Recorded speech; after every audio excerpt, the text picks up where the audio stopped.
Your crazy MAGA uncle's about to fall out of that made in China recliner he picked up down there at the Walmart. He's going to break something. It's either that recliner or his ass when he hits the floor. China just told its biggest banks, cut the dollar, boost the yuan. And that means America's grip on global money, it's slipping, just like he slipped out of that recliner. Not slowly, but by design. Remember to tap that like button and smash subscribe, and if you're flush, hit the join button. Because when empires fade, it usually starts with the currency. Picture this, your crazy MAGA uncle's sitting back in his made in China recliner, wearing his "these colors don't run" t-shirt. He's yelling, China doesn't need us more than we need them. I mean, that $30 t-shirt, it's still made in China. He probably also got it for sale on Walmart for $3.99, but that's besides the point. And Beijing just made a move that says we don't need your dollar anymore. They just don't need it. Here's what just happened, and it didn't make cable news, and here's why. Because for the most part, it's boring and doesn't get attention. The People's Bank of China, they told its biggest partner banks, increase the use of the yuan in foreign trade. Now, that doesn't mean they can't use the dollar, but they now have a target, and the target says you were supposed to use 25%. Now we'd like you to use 40. It's not a polite memo, it's pressure. Because if you miss that mark, the bank they could get downgraded in regulatory reviews. And in China, that's just how you get shut down. I mean, it's very simple. They give you a suggestion, you either meet or exceed it, or things are not going to go well. And this is all about short-term wins for China. It's about long-term wins also, because it's redefining who controls the flow of global money. All right, so let's connect the dots here. Earlier this month, Trump rolled out a fresh round of crazy tariffs on Chinese goods. You heard about that. Financial markets flinched from Asia to Europe to Wall Street. That you heard about. Well, China responded with counter tariffs, sure. But, you expected that already. It's just part of the craziness of dealing with Trump and midnight tweets that he deletes a minute later. The real play wasn't noisy. It was very quiet and very strategic. Shift global trade into Chinese currency, not the US. They're streamlining settlements, easy for you to move money around. They're lowering fees for using the yuan instead of the dollar. They're giving exporters better exchange rate tools to allow them to do business using the Chinese currency. And guess what? Exporters are listening. They're listening on all sides.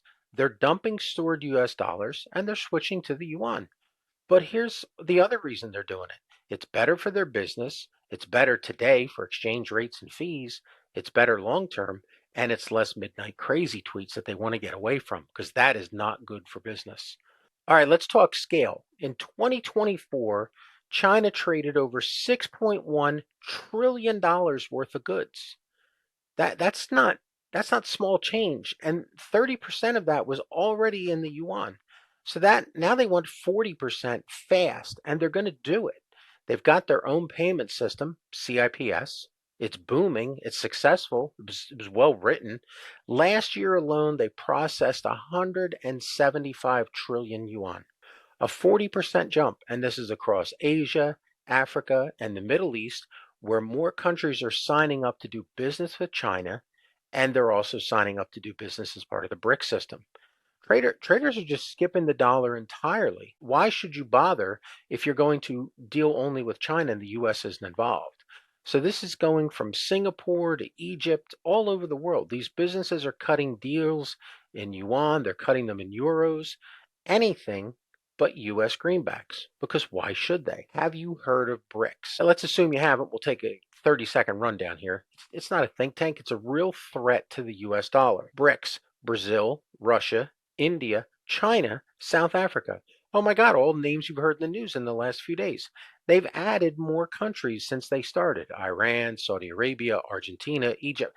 These are all named countries. They're forming a parallel financial system that says we don't use the dollar. And it's gaining steam. Secretary Besson, he hates it and he understands it. Trump says he hates it, but we all know he's afraid of it, and he probably doesn't understand it either, because neither of them can stop it. See, their own MAGA base is cheering for policies that accelerate BRICS, tariffs, isolation, America first, stuff written on a stupid red hat. And all of those are putting global pressure on U.S. partners to ask them to think, why are you dealing with the U.S. at all? And who do they deal with? BRICS. It's right here.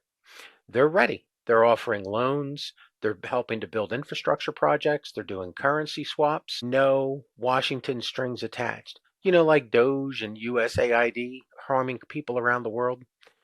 Trump shouts about economic dominance, but his playbook is writing the success to BRICS in real time.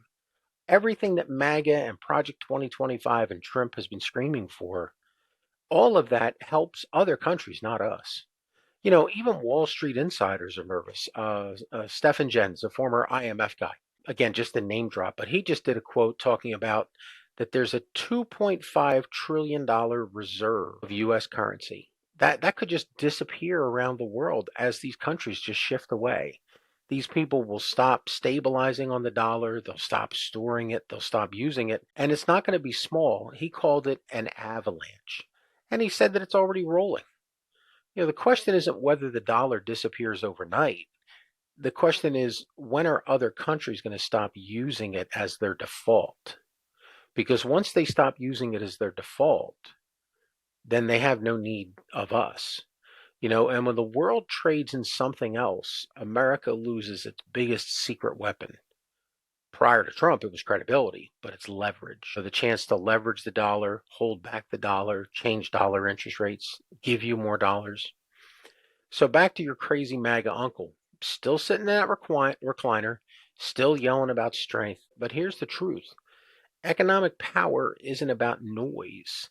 It's about what currency the rest of the world trusts when it signs contracts and says, I will sell A and I will buy B and we will use USA dollars or we will use the Chinese yuan.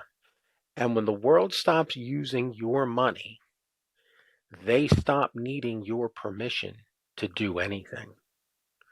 So Portside Politics. Portside Politics is the last place reminding you. We're not Team Red. We're not Team Blue. We're Team Receipts. Please click the like, subscribe button. And again, if you're flush in any form of currency, please consider clicking that join button. By the way, your crazy MAGA uncle in that t-shirt, that's just so Walmart.